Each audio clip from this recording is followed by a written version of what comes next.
मनुस्मृति को तो आज की तारीख में कोई भी फॉलो नहीं कर रहा है, तो उनको ये घोषित कर देना चाहिए कि देश के सभी लोग, अब कोई हिंदू नहीं रह गया है। मनुस्मृति को जब बाबा साहब डॉक्टर अंबेडकर ने भारतीय संविधान बना दिया, तो अब लोग भारतीय संविधान को फॉलो कर रहे हैं, मनुस्मृति को कोई फॉलो नहीं कर रहा है। मनुस्मृति का मतलब ये है कि ब्राह्मणों का वर्चस्व होगा, ब्राह्मण सबको गुलाम बनाकर रखेंगे, बाकी लोग ब्राह्मणों के गुलाम रहेंगे। तो अब देश में ओबीसी हो, एससी हो, एसटी हो, या फिर क्षत्रिय हो या वैश्य हो, कोई भी ब्राह्मणों की गुलामी स्वीकार करने के लिए तैयार नहीं है। इसके आधार पर जो हिंदू का चोला ओढ़ के ब्राह्मण बहुसंख्यक हो रहे हैं, एक्चुअल बात तो ये है कि हिंदू किसी भी ब्राह्मणों के ग्रंथ में नहीं लिखा है, तो लेकिन ब्राह्मणों ने हिंदू का चोला इसलिए ओढ़ा कि एससी एसटी ओबीसी को, जिनको उन्होंने शूद्र बनाया, अछूत बनाया और तमाम प्रकार के अधिकारों से वंचित किया, तो अगर उनको शूद्र अछूत कहकर वोट मांगेंगे तो वोट मिलेगा नहीं। कोई पीछे हटे आगे जाए वो उसका है। हम किसी के ना दबाव में आने वाले, ना किसी के प्रभाव में आने, ना पीछे हटने वाले हैं। बोध गया मुक्ति के लिए 1 जुलाई को भारत बंद होगा। क्यों नमस्कार। इस वक्त हमारे साथ राष्ट्रीय अध्यक्ष राष्ट्रीय पिछड़ा वर्ग मोर्चा से चौधरी विकास पटेल सर हमारे साथ उपस्थित हैं। सर का सबसे पहले बहुत बहुत स्वागत। बहुत बहुत धन्यवाद। सर, अभी शंकराचार्य जी का एक बयान आया है जिसमें उन्होंने कहा कि जो भी लोग मनुस्मृति को फॉलो नहीं करते, अभी आप बुद्धिस्ट इंटरनेशनल नेटवर्क के मंच पे हैं, आपने अभी मनुस्मृति की धज्जियां उड़ाते हुए बोला, तो शंकराचार्य जी ने जो बयान दिया है कि जो लोग मनुस्मृति को फॉलो नहीं करते, उस बयान को किस तरह देखते हैं आप सर? मनुस्मृति को तो आज की तारीख में कोई भी फॉलो नहीं कर रहा है, तो उनको ये घोषित कर देना चाहिए कि देश के सभी लोग, अब कोई हिंदू नहीं रह गया है।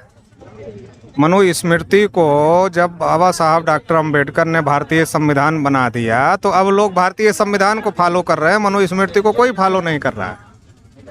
तो इसके आधार पर मनुस्मृति का मतलब ये है कि ब्राह्मणों का वर्चस्व होगा, ब्राह्मण सबको गुलाम बनाकर रखेंगे, बाकी लोग ब्राह्मणों के गुलाम रहेंगे। तो अब देश में ओबीसी हो, एससी हो, एसटी हो, या फिर क्षत्रिय हो या वैश्य हो, कोई भी ब्राह्मणों की गुलामी स्वीकार करने के लिए तैयार नहीं है। और जो मनुस्मृति में गुलामी लिखी है, उस प्रकार की गुलामी तो बिल्कुल भी कोई स्वीकार करने के लिए तैयार नहीं है।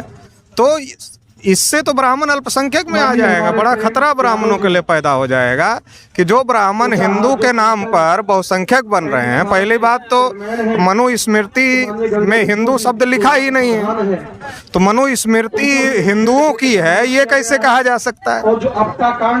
तो इसके आधार पर जो हिंदू का चोला ओढ़ के ब्राह्मण बहुसंख्यक हो रहे हैं, एक्चुअल बात तो ये है कि हिंदू किसी भी ब्राह्मणों के ग्रंथ में नहीं लिखा है, तो लेकिन ब्राह्मणों ने हिंदू का चोला इसलिए ओढ़ा कि एससी एसटी ओबीसी को, जिनको उन्होंने शूद्र बनाया, अछूत बनाया और तमाम प्रकार के अधिकारों से वंचित किया, तो अगर उनको शूद्र अछूत कहकर वोट मांगेंगे तो वोट मिलेगा नहीं। लेकिन अगर वो हिंदू के नाम पर वोट मांगेंगे तो वोट मिलेगा। तो ये ब्राह्मणों की साजिश है कि एससी एसटी ओबीसी को हिंदू के नाम पर वो अपने समर्थन में खड़ा करने का काम कर रहे हैं। तो अगर सही बात शंकराचार्य के मुंह से निकली है कि जो मनुस्मृति को नहीं मानता वो हिंदू नहीं है, तो हम ये कह सकते हैं कि देश के जो बहुजन समाज के लोग हैं, उनको ये खुलेआम ऐलान कर देना चाहिए कि ठीक है, आप मनुस्मृति भी रखो, आप अपना सब कुछ रखो, हमें आपकी गुलामी नहीं चाहिए। जी, आप लोग निरंतर जातीय जनगणना पे आप लोग सरकार को घेरते हुए नजर आते हैं। अभी आप लोगों के आंदोलन को सरकार ने छीन लिया है, ऐसा कहा जा सकता है। सरकार के बहुत सारे लोग,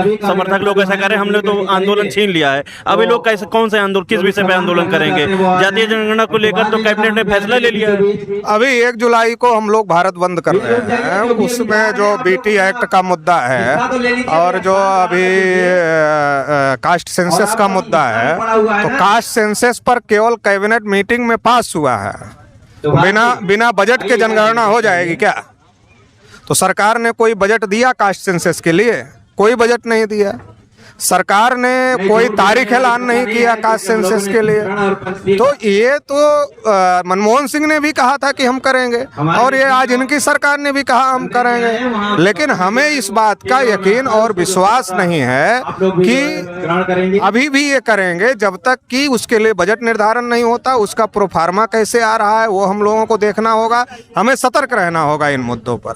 दूसरी बात, मुद्दा छीनने का मामला नहीं, मुद्दा तो हम उठा ही इसीलिए रहे हैं, हमारे मुद्दों का समाधान समाधान होना चाहिए, क्योंकि ये जो समस्या है ये हमारे समाज से जुड़ी हुई समस्या है ना। अगर कास्ट सेंसस होती है तो ये तो पहला स्टेज है। केवल कास्ट सेंसस होने से न्याय नहीं होगा। जब तक संख्या के अनुपात में सभी को सभी क्षेत्रों में हिस्सेदारी नहीं मिल जाती तब तक न्याय कहाँ होगा। तो ये लड़ाई तो कास्ट सेंसस, इसकी तो शुरुआती केवल बीमारी पहचानने की बात है कास्ट सेंसस से, फिर बीमारी का इलाज करने की लड़ाई उसके आगे है। तो इस देश में अगर कास्ट सेंसस होती है, सबको सबका हक मिलता है, तो सब लोग मिलकर देश के विकास के लिए काम करेंगे। तो ये कोई मुद्दा इसलिए हम उठा रहे हैं कि हमारी समस्याओं का समाधान होना चाहिए, और ये हमारी समस्याओं का समाधान होगा और सबको मौका मिलेगा, सब लोग मिलकर देश का विकास करेंगे, भारत फिर से विश्वगुरु बनेगा, फिर से सोने की चिड़िया बनेगा। हमारे पूर्वजों ने बनाया था, अगर हमको दबाकर नहीं रखा गया होता, हमारी पर्याप्त भागीदारी होती, तो देश गुलाम थोड़े ही होता है। देश गुलाम तो इसीलिए हुआ कि इस देश में शूद्र और अछूत बनाकर रखा गया यहाँ के लोगों को। और जब अंग्रेजों ने लड़ने का मौका दिया भीमा कोरेगांव में, तो किस तरीके से खदेड़ा जो अपने को बहादुर मानते थे। तो ये देश तो हमारा है, हम लोगों ने बनाया है, और हम लोगों को अगर मौका मिलेगा तो हम भारत को विश्वगुरु बनाएंगे, सोने की चिड़िया बनाएंगे और अखंड भारत बनाएंगे। जैसा लास्ट हमारा सवाल है सर, कि जो अभी बोध गया का आंदोलन चल रहा था, बीच में कुछ लोग उसके साथ गद्दारी कर चुके हैं, तो अभी स्थगित भी हो गया था, तो बोध गया आंदोलन को लेकर क्या कहेंगे आप सर? देखिए, हम लोग लगातार बोध गया का भी आंदोलन लड़ रहे हैं, और कई जगह का, काशी का भी, मथुरा का भी, और सोमनाथ मंदिर के नीचे भी बुद्ध विहार है। ऐसे देश में तमाम साकेत मुक्ति आंदोलन भी हम लोगों ने चलाया।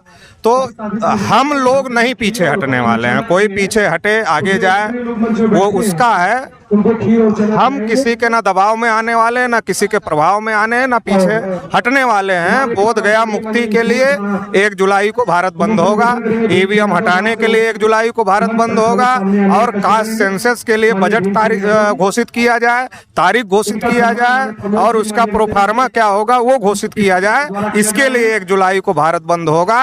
हमें हमारे समाज को न्याय मिलने तक हम लोग ये लड़ाई लड़ते रहे। बहुत बहुत धन्यवाद। धन्यवाद। तो साथियों, हमारे साथ चौधरी विकास पटेल साहब थे, जिन्होंने साफ तौर पे जो हमने सवाल किए उस पर अपनी बातें रखी। उस पर आपका क्या कहना है कमेंट बॉक्स में जरूर दीजिए। तब तक लिए बने रहिए बहुत बहुत